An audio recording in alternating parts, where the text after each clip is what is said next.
Minutos saludamos al economista Carlos Rivera, quien es un distinguido académico, actualmente cumpliendo funciones como gerente general del Banco de Desarrollo. Economista Rivera, muy buenos días. Quisiéramos el día de hoy conocer cómo se están manejando los planes, proyectos para la provincia de La Suay desde el Banco de Desarrollo.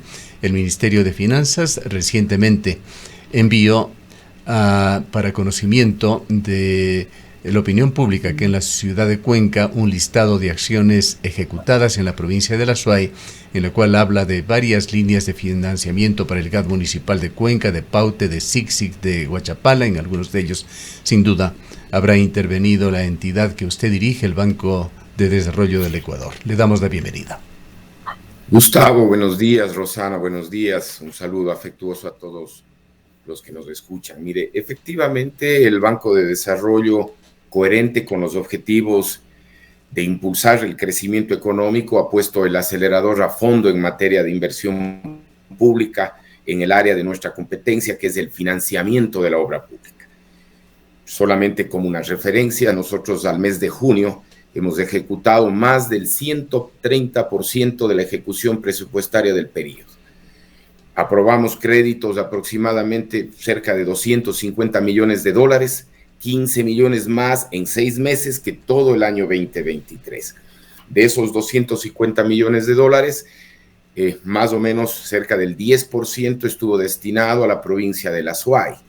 Efectivamente, ha habido créditos destinados al GAD municipal de Cuenca, al GAD municipal de Paute, que me viene a la memoria, Sixic, y tenemos nuestra sucursal Austro, un equipo muy competente de técnicos y economistas, van receptando las diferentes iniciativas de inversión, evaluamos los proyectos y se irán traduciendo en aprobaciones en la medida que estos cumplan los parámetros financieros, económicos y sociales. Creo que otra noticia importante dentro de la estructuración del banco es el cambio metodológico que yo personalmente dirigí para la determinación del cálculo de los cupos de endeudamiento. Ajustes, incorporación de técnicas econométricas, criterios más favorables y menos aversos al riesgo, nos hacen que muchísimos de los GADs que tenían 0 cupo en diciembre del 2023 y se proyectaban para el 2024 con nula posibilidad de capacidad de acceso a un financiamiento del Banco de Desarrollo, a partir de este segundo semestre del año lo van a poder hacer. Solamente como una referencia, de los GADs municipales acá en la provincia de La Suay, creo que eran entre 8 GADs que iban a tener cupo 0, de acuerdo a la anterior metodología. Con el nuevo cupo, adicionalmente el modelo de equidad territorial, porque eso también hay que reconocer que luego de la estabilización macroeconómica de los primeros meses comienza a generarse cierta dinámica, evidentemente no en el ritmo que todos queremos, pero hacia eso apuntamos, estamos en el camino correcto. Podemos relajarnos en el cupo de endeudamiento y permitir que los diferentes GADs tengan acceso a crédito que finalmente se traduce en obras que cambian la vida de la gente. Ahora, vayamos a una evaluación concreta, objetiva de los montos de los cuales estamos hablando. En el propio informe del Ministerio de Economía y Finanzas se da cuenta de montos de aproximadamente 26,7 millones de dólares que ha manejado el Banco de Desarrollo. No todo eso ha venido a la provincia de La Suay, pues se menciona allí el GAD municipal de Cuenca sobre un crédito de 24,2 millones, y esto le pediríamos que nos explique. Señala que el GAD accedió a recibir un monto de 10 millones no reembolsables. Quisiéramos conocer cómo se divide esto de los 24,2 millones, los no reembolsables, y si este monto ha ingresado ya. Esto se dice que es para financiar un programa de movilidad urbana sostenible en el centro histórico, bajo en emisiones de gases de efecto invernadero. Y para los otros 3 municipios, Paute, Sixic, Huachapala, son pequeños proyectos. Paute, 1,5 millones para equipo caminero. Sixic, 0,86 millones, es decir, 860 mil dólares para equipo caminero. Y el GAD municipal de Huachapala, 0,92, 920 mil dólares para financiamiento para estudios de mejoramiento del sistema de agua. Quisiéramos que nos dé mayores detalles sobre estas cifras de inversión mencionadas por el Ministerio de Economía y Finanzas a través del Banco de Desarrollo. Sí, efectivamente, en el financiamiento al que hace usted mención sobre los 25 millones de dólares, este crédito es a través del banco alemán KfW, está dirigido a movilidad urbana sostenible, es decir, el tema de las ciclovías, la peatonización del centro histórico, la posibilidad de avanzar en buses eléctricos, es decir, hay un espectro de proyectos que pueden incorporarse dentro de la movilidad urbana sostenible. Cuenca es la primera ciudad del país que tiene acceso a este tipo de financiamiento en este programa que le pone a la ciudad de Cuenca a nivel de cualquiera de las ciudades de los países europeos, más coherente, más amigable con el medio ambiente. Como Banco de Desarrollo, nosotros estamos en una... Economista Rivera, es un viejo proyecto, viejo relativamente, pues se lo gestó hace algo más de 2 años.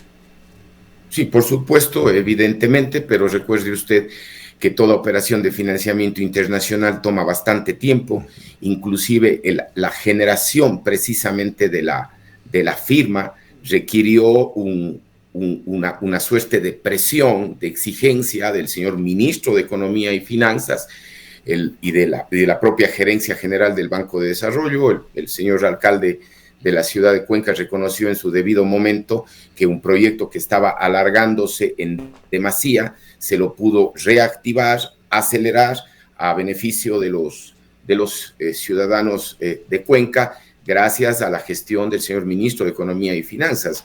Y esto no es un tema burocrático, simplemente es un tema de seguir pasos, de seguir procesos, y la puntillada final solamente se la pudo dar también por la estabilización macroeconómica y la reducción del riesgo país que tuvimos en los primeros meses del año, porque con riesgo país de 2.000 puntos base, cualquier línea de crédito iba a estar absolutamente cerrada. Podíamos haber avanzado todo lo que usted quiera en tiempos anteriores, sin embargo, el momento mismo de la firma se podía terminar cayendo dicha operación por los problemas de restricción de financiamiento externo.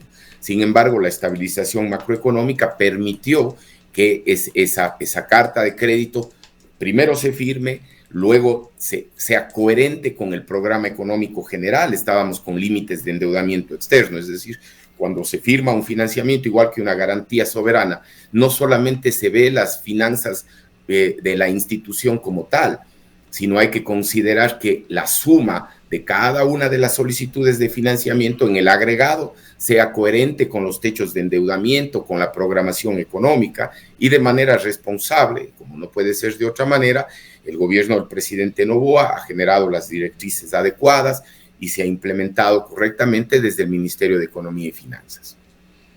Bien, vayamos también, esto ya trasciende al Banco de Desarrollo, pero las asignaciones que ha recibido la provincia de la Suay.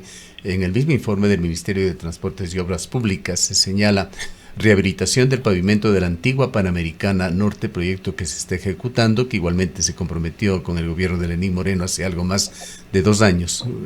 Monto $2 millones, señala 95% del total planillado. Conservación de la red estatal Medio Ejido, Sayausí, Molleturo, El Empalme, $632,000. Conservación de la red vial estatal Salado Lentax San Francisco, monto transferido $196,000. Esto reitero, no compete al Banco de Desarrollo, pero montos bastante bajos para las necesidades de la provincia de la Suay. Mire, yo creo que no hay que olvidarnos que el paciente Ecuador hoy apenas nos encontramos estabilizados los signos vitales. Creo que los ecuatorianos tenemos muy poca memoria y nos olvidamos que apenas hace 6 o 7 meses estábamos sumidos en atrasos de $4.000 millones, con un déficit fiscal proyectado monstruoso, que en ausencia de medidas económicas tomadas por el actual gobierno de manera responsable y del financiamiento externo, iba a poner en riesgo al propio modelo de dolarización.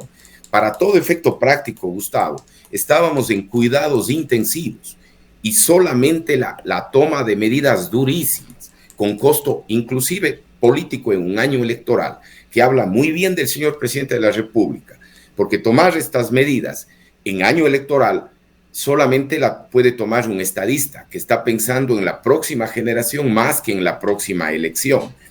Y dentro de ese paquete de medidas, tanto la subida del impuesto al valor agregado, que es el impuesto más eficiente para recaudar, el impuesto menos distorsionador en las decisiones de costo económico y que es el más coherente con lo que conocemos en la frontera del conocimiento en cuanto a un sistema tributario óptimo, junto a la subida a impuestos especiales de sectores específicos, junto a la eliminación del subsidio a la gasolina extra y ecopaís, que no solo es una medida fiscalista, sino también ambientalista y coherente con el uso más racional de recursos y empatado dentro de un espectro político y social para no generar calentamiento en las calles, ha permitido que nosotros, de cuidados intensivos hace 6 meses, bajemos a habitación en la clínica, pero ahora, naturalmente... Carlos, sin embargo, creo que hay alguna conciencia de que la situación económica del país ha sido muy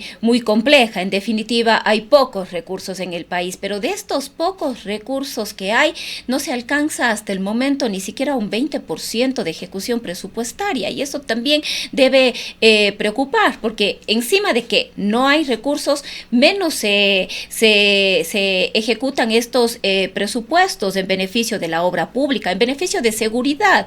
Hay ministerios que ni siquiera llegan al 1%. Mire, Rosana, ahí voy a mencionar quizás modestia aparte. El Banco de Desarrollo ha ejecutado el 137%, ha obtenido un 137% de ejecución presupuestaria en el primer semestre del año. El resto de instancias, las autoridades competentes indicarán, quizás desde un punto de vista más agregado, más económico, le podría informar que la recaudación del IVA, la recaudación de los impuestos especiales, del subsidio y del propio ingreso de fuentes externas, recién llegó a partir del 5º mes del año, es decir, para todo efecto práctico, en cuanto a posibilidad de movilizar recursos, de ingresar recursos a la economía ecuatoriana, apenas estamos en alrededor de 3 meses. O sea, eso creo que hay un factor a considerar. Todos estamos conscientes, usted es una periodista muy bien informada, Rosana, igual que Gustavo. El principal problema del Ecuador es el crecimiento paupérrimo de mediano plazo, que no es un resorte inmediato o automático de la política fiscal, sino que se encuentra asociado fundamentalmente a la falta de inversión, y no solo pública, sino también privada. Y esta no llega, como bien dice usted, por el tema de inseguridad. El destino de recursos por parte del Ministerio de Economía y Finanzas ha sido sustantivo para poder enfrentar esta guerra con el narcotráfico, esta guerra con la delincuencia. Yo creo que acá hay que reflexionar, porque no solamente es la delincuencia común, aquí hay una posición muy fuerte. Hay que rescatar la determinación del señor presidente de la República. Para el gobierno del presidente Noboa hubiera sido muy fácil hacernos de la vista gorda frente al crecimiento del narcotráfico, como lo hicieron gobiernos anteriores. Y con eso las situaciones de inseguridad hubieran bajado drásticamente. Pero es esa decisión del señor presidente de la República de enfrentar frontalmente a la delincuencia que está tomando inclusive estructuras del propio Estado, que es lo que ha provocado esa guerra sin cuartel, esos ataques masivos en las calles y ciudadanía, en las calles, en las plazas. Y eso efectivamente tiene un costo y tenemos que combatir, porque sin lugar a duda, hoy la principal restricción que tenemos para generar inversión y crecimiento económico es la inseguridad. Y fundamentalmente creo que estamos en el camino correcto. Adicional a eso, también está la incertidumbre política. No podemos prescindir que estamos en un año político, es decir, estamos, no sé, a poco menos de 6 meses de unas nuevas elecciones, y eso mete ruido, mete neblina. Los inversionistas no saben finalmente cuál va a ser el resultado en febrero del siguiente año, y evidentemente frenan sus decisiones de inversión. Y esa es una variable que hoy estamos jugando literalmente en estos últimos meses del año. La ausencia de certeza jurídica. Recuerde usted, lamentablemente, la pregunta de la posibilidad de arbitraje internacional en la consulta popular perdió, y eso evidentemente es un retroceso en términos de la seguridad jurídica que necesita un inversionista extranjero. Y finalmente, la inflexibilidad en los mercados de bienes y servicios que nos permiten, que no permiten bajar los costos de producción, ser más competitivos y dinamizar la economía. Todas estas reformas son imprescindibles y están encuadradas dentro del programa económico del presidente Noboa. Es el paso que falta por dar para ver resultados tangibles en términos de dinámica económica, en términos de empleo, pero ello supone cambiar el status quo que conlleva a dar durísimas batallas en el recontraminado campo político e ideológico del Ecuador. Más allá de su calidad de funcionario en el Banco de Desarrollo, economista Rivera, apelando a su calidad de académico, de estudioso de la situación económica de esta región, de sus posibilidades de desarrollo, y como cuencano, quisiera preguntarle qué es lo que va a suceder con la red vial de la provincia de La Suay. Los anuncios que se hicieron la semana pasada se refieren casi siempre a viejos proyectos. Entre ellos está este de los pasos de desnivel anunciado recientemente, determinábamos con algún analista, en el año 2012, que aparentemente se concretarán ya a través de un crédito de la CAF. El arreglo, reparación de la cuenca Girón Pasaje se difiere evidentemente por los detalles del anuncio hecho por las autoridades para el año 2025, con la coyuntura de cambio político que usted se ha referido. La cuenca Molleturo, el empalme, no tiene estudios. El gobierno señala que se gestionará con el Banco Mundial 20 o 25 millones de dólares para su mantenimiento. Por el momento se asignará en la práctica $1 millón. En la vía Sevilla de Oro, Guarumales, habrá una intervención con SELEC, intervención que, dicho sea de paso, es secuencial, no sabemos si año a año o cada par de años, con una intervención de unos $3,5 millones para mantener esa vía, que es parte de los compromisos del proyecto PAUTE de SELEC. Y eso es básicamente todo en materia de vías estatales de lo que ha ofrecido el gobierno nacional, lo cual sin duda genera preocupaciones por el cortísimo tiempo que tiene el gobierno y la evidencia de que será muy difícil que esto, que ha sido materia concreta de su ofrecimiento, se cumpla en el lapso del gobierno de Daniel Noboa. Mire, yo me voy a permitir señalar algo que es importante. Mire, Juan Carlos Vega es uno de los mejores ministros de Economía y Finanzas que ha tenido este país, no solo por la corrección de las finanzas públicas sin provocar una conmoción social. Ese solo resultado le va a dejar un legado importantísimo en el Ministerio de Economía y Finanzas. Los ofrecimientos que hizo el señor ministro la semana pasada no son tiros al aire, no son cheques sin fondos.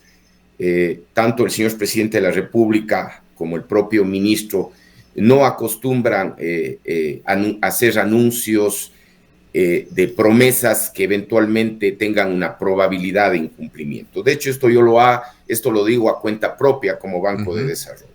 La disposición del señor presidente de la República, por ejemplo, en materia de financiamiento de la obra pública, no es lo que habitualmente se acostumbraba, que es aparecer con un cheque, y eso era una expectativa futura.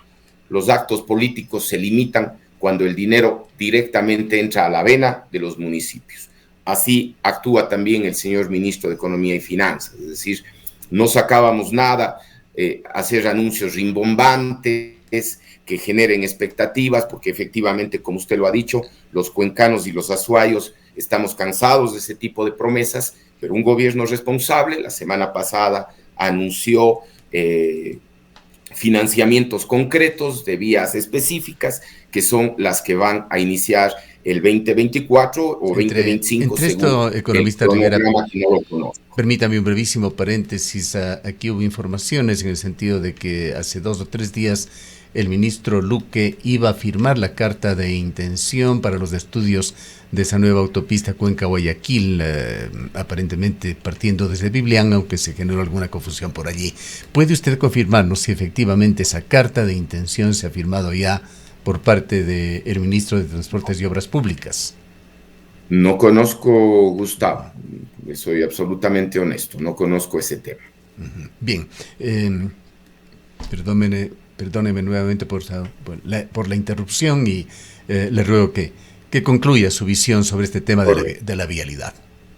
Perfecto. Mire, la vialidad se inserta dentro del programa económico y en general dentro de la proyección económica del país. Mire, el crecimiento económico por transpiración está agotado. Nosotros no vamos a prever precios del petróleo de $100 y más que nos permitan inundar de inversión pública en materia de vialidad. Tiene que ser un crecimiento económico por inspiración. Y cuando uno proyecta un crecimiento económico por inspiración, uno tiene que estar consciente que el Estado no tiene los recursos que teníamos antes y tenemos que ir pensando en alianzas públicos-privadas y en mecanismos de financiamiento privado. ¿Cuál es el problema acá en el Azuay, Gustavo? Le agradecería mucho si nos explica y me explica el término de inspiración. ¿A qué se refiere usted? Correcto. Mire, el crecimiento económico por inspiración es el crecimiento económico que se sustenta en reformas estructurales. Yo a usted, por ejemplo, le he escuchado en más de una ocasión hablar de la austeridad fiscal expansiva. Ese es un motor de crecimiento económico, no es un mito. Los países bálticos, Estonia, Lituania obtuvieron crecimientos del 10% inmediatamente tras un ajuste fiscal draconiano, evidentemente, y han multiplicado por 3 veces su PIB per cápita en un lapso entre 10 y 15 años. Pero naturalmente, esas medidas que son comprensibles en esos países se enfrentan acá en el Ecuador con un recontraminado campo político e ideológico y un gobierno serio, responsable, un presidente y un ministro de Economía consciente de la estructura socioeconómica del país, de la sociología de la clase política de este país, evidentemente no ha optado por ese mecanismo de posible reactivación económica. Y más bien se está diseñando, se está configurando un programa de medidas estructurales que vayan encaminadas a mejorar los incentivos económicos después de la seguridad jurídica, los temas laborales, los temas de salud, fundamentalmente de educación, de seguridad social. Y en todo eso, sí, hay que reconocer algo que lo hago no como miembro del Banco de Desarrollo, sino más bien a título personal. El Ecuador es muy alérgico, o sea, nosotros tenemos una capacidad de generar muchísimo antibiótico para la infección que tiene el Ecuador, pero muchísimos de estos antibióticos quedan vedados porque somos alérgicos. Y eso también hay que conjugarlo al final del día. Y esa es una de las razones por las que exitosamente el programa económico del presidente Noboa, a pesar de haber tomado medidas durísimas, ¿sí?, a lo largo de estos 6 meses no ha generado un calentamiento en las calles excesivas. Y eso hay que reconocerlo porque significa que la trocha se va abriendo, que el camino no se va empantanando, sino que más bien vamos asfaltando hasta encontrar un punto de inflexión que nos permite enrumbarnos en una avenida hacia el progreso, hacia la dinámica económica. Bien, para finalizar, nuevamente una pregunta de carácter general y su visión como economista. El ministro Vega en su comparecencia en Cuenca prácticamente desmintió la información del Banco Central en el sentido de que había recesión en Ecuador. Dijo que eso no es así y que además el gobierno iba a hacer importantes inversiones, iba a poner, por decirlo coloquialmente, dinero en la calle para revertir esa situación de desaceleración de la economía. Efectivamente, ¿ve usted que esta posibilidad va a darse en los próximos meses antes de que termine este gobierno, cambiando esta tendencia de desaceleración o de estancamiento de la economía ecuatoriana y promoviendo lo más importante, la producción y el empleo? Mire, Gustavo, no obstante de que un año electoral y la incertidumbre política del ganador en las próximas elecciones va a frenar las decisiones de inversión, la corrección de las finanzas públicas, el ordenamiento macroeconómico como condición necesaria, aunque no suficiente, va a comenzar a dar resultados. De hecho, yo soy testigo de honor, de primera fila, de que producto de ese ordenamiento macroeconómico, como banco, nos logramos financiar $200 millones con el Banco Interamericano de Desarrollo para un programa de vialidad. Y estamos tocando puertas de financiamiento con distintos multilaterales en programas de financiamiento alrededor de $800 millones. Naturalmente, no son dinero que va a entrar inmediatamente, sino a partir del 2025. Sin embargo, dentro de la programación económica del Ministerio de Economía y Finanzas se tienen previstos dinero del Fondo Latinoamericano de Reservas y de otras instancias que más o menos bordean los $3.000 millones para este segundo semestre del año. Entonces, esta cifra de dinero importante, importantísima en términos de un país pobre, que literalmente estuvo cerrado las puertas de financiamiento hasta el 2023, nos hace pensar que efectivamente la recuperación, el dinamismo económico no es un sueño de verano, sino va a ser una realidad a partir del segundo semestre del año. Naturalmente no vamos a encontrar las tasas de crecimiento del 5, del 6%. Recuerde, Gustavo, que desde el 2015 hasta el 2023 prácticamente el crecimiento promedio del Ecuador es 0%, no superamos el 1%.